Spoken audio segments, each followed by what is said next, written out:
Magandang oras na naman sa inyong lahat mga kaibigan. Ang tatalakayin natin ngayon ay isa na namang katanungan mula naman kay Melanie. Attorney, may utang ako sa lending apps na 5,000 pesos. Dahil natanggal ako sa trabaho, hindi na ako nakapagbayad. Nakikiusap ako sa kanila na bigyan ako ng panahon para bayaran dahil naghahanap ako ng ibang trabaho. Pero ayaw ng kolektor at kahit anuman ang aking sasabihin, hindi siya pumapayag. In fact, tinatawagan pa ako kahit na madaling araw. Wala siyang pinipiling oras sa pagtawag sa akin at hinaharas pa ako na ako raw ay post sa social media kung hindi ako magbabayad. Ano ang aking dapat na gawin? Pwede ko ba siyang ireklamo? Maraming salamat, attorney. Mga kaibigan, tatalakayin natin ito bilang educational and informational purposes lamang. Pero bakong lahat, huwag niyong kalilimutan na mag-subscribe sa ating channel. Kung hindi pa kayo subscriber, please like, comment, and share. Pakiclick na rin ang notification bell para hindi niyo makaligtan ng mga bago at susunod nating video. Ang utang ay dapat nabayaran. Hindi dapat itutakbuhan. At yung paniningil naman sa utang ay dapat gawin sa legal na paraan. Meron tayong prohibited practices na bawal ang pamamaraan sa pagkulikta ng mga utang.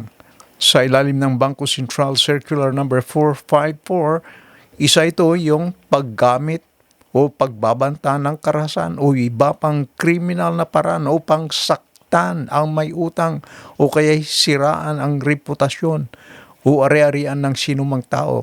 Kaya sa isang balita, ni-raid ng mga authorities ang isang lending company dahil sa reklamo. Panoorin natin itong video ito. Sunod-sunod na text message ang natanggap ni Cardo dahil hindi agad nabayaran ang inutang sa isang online lending app. Nagbanta na kung di makabayad, ipapahiya siya online at sisirain pa umano ang dignidad niya. 5,000 pesos ang loan, pero ang kapalit, pagpapahiya at napakataas na interes. May deduction na po yung hiniram ko sa nila. From 5,000, ang makukuha ko na lang is around 3,200. Pero ang total na babayaran ko po is around nasa 7,000 po. Kasi yung interest, nandiyan na yung mga vulgar words na minumura ka na nila, na kasi yung mga pinapakain ko rin na pera para sa ibang tao is galing daw sa utang.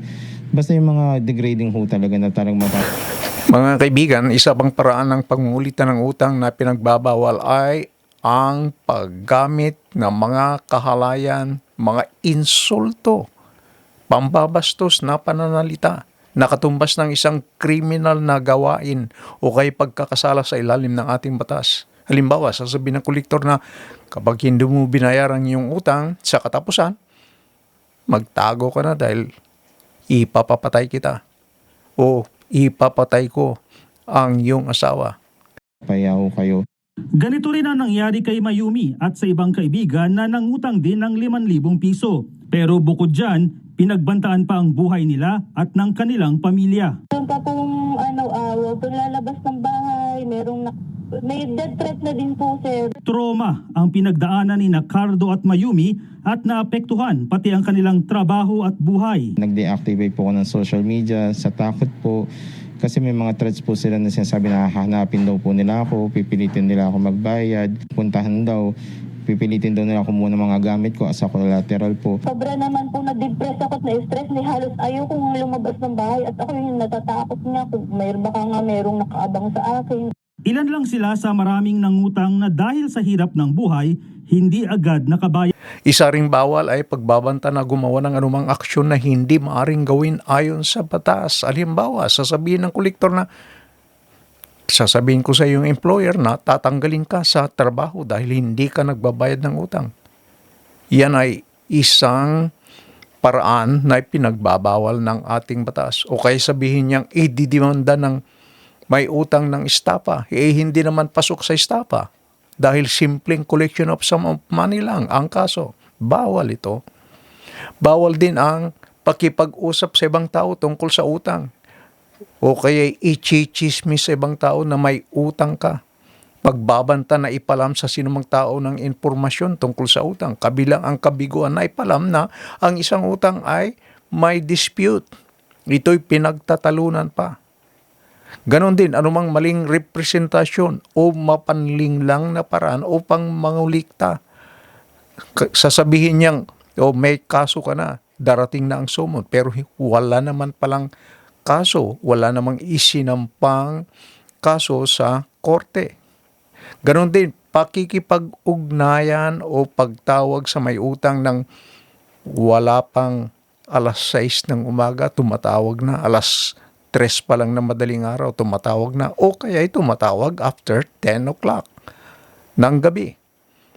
Alas 12 na ng hating gabi, tumatawag pa rin tungkol sa utang. Mga kaibigan, yan ay malinaw na isang paraan na ipinagbabawal ng ating batas. Maliban kung may pahintulot o sinabi ng sa mga oras na yon, ang tanging pwedeng makontak yung may utang kapag sinabi niyang, tawagan mo ako ng 10 o'clock or 11 o'clock dahil sa oras na yun, makukontak mo ako dahil hindi mo ako makukontak during daytime. Mga kaibigan, sa madaling salita, may mga karapatan ang kolektor na singilin ang utang, ngunit mayroong prohibited practices, mga pinagbabawal na paraan, mga pinagbabawal na gawain sa pangungulikta. Mga kaibigan, hanggang dito na lamang ating talakayan. Sana meron kayong napulot na kaunting kalaman sa ating discussion. Maraming salamat sa inyong panunood. See you. Bye-bye.